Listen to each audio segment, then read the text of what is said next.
revue de presse de la semaine du 10 au 15 février 2025 sur Wadjassi TV. Bienvenue, madame, messieurs. Plusieurs événements ou activités ont marqué la semaine au Burkina Faso en particulier et dans l'espace AES en général. Les sites d'information panafricains se sont intéressés aux décisions majeures du Conseil des ministres au Burkina Faso tenu le mercredi 12 février, notamment l'adoption du décret relatif aux modalités d'application de la loi du 22 février 2024 portant conditions d'entrée et de séjour des étrangers sortis des nationaux et des étrangers du territoire national. Un décret permettant de mieux gérer le flux migratoire et selon le continental.info, l'exécutif burkinabé a franchi une nouvelle étape décisive dans la lutte contre le terrorisme et les menaces transnationales et que ce décret constitue un jalon essentiel dans le renforcement des dispositifs de contrôle et de gestion des flux migratoire. Pour le démenti.net, cette décision stratégique témoigne de la volonté du capitaine Ibrahim Traoré de placer la sécurité au cœur des priorités nationales. L'autre décision majeure du Conseil des ministres qui a fait la une des journaux est celle liée à l'adoption du projet de loi portant statut de la chefferie coutumière et traditionnelle au Burkina Faso. Sur ce sujet, le messager libre.info titre Burkina Faso, les autorités veulent une chefferie beaucoup plus respectable et constructive.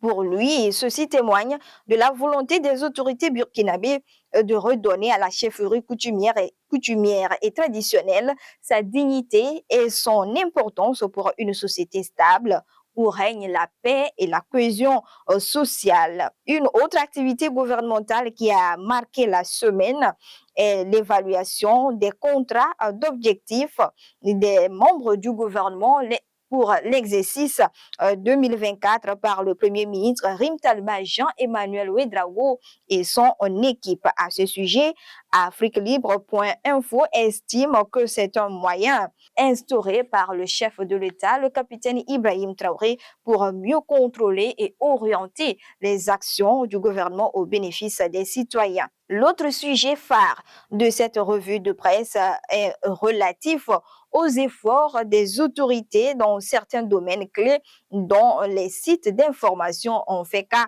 cette semaine. Sur le plan sécuritaire, le lancement officiel de la plateforme numérique de lutte contre la cybercriminalité dénommée Alerte BC LCC par le ministre chargé de la sécurité a été beaucoup commenté. L'Afrique.info titre Burkina Faso fidèle à la vision du président Ibrahim Traoré, le ministre Mahamadou Sana intensifie la lutte contre la cybercriminalité.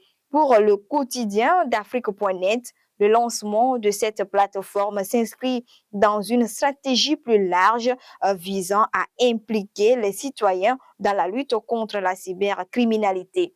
La voix d'Afrique.info, lui, trouve que c'est un nouveau bouclier numérique contre la cybercriminalité. Sur le plan de l'agriculture, les sites d'information se sont beaucoup intéressés à la production du blé pour la campagne agricole sèche 2024-2025. La culture du blé, une réalité grâce à la volonté agissante des autorités, titre le messager libre.info. Afrique7.info à ce sujet trouve que la vision du capitaine Ibrahim Traoré pour une souveraineté alimentaire devient une réalité tangible.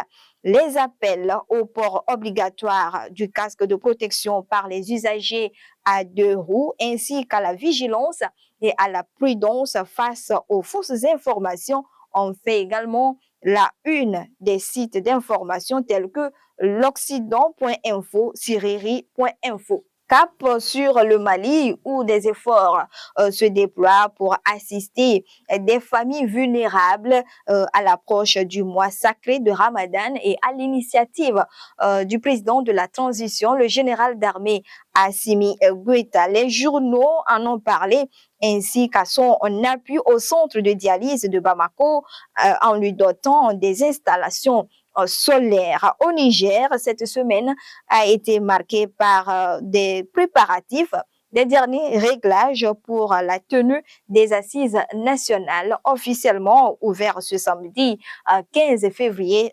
2025 à Niamey. Vous trouverez toutes ces informations sur les différents sites que nous avons mentionnés. C'est la fin de cette édition de revue de presse sur Wadiasi TV.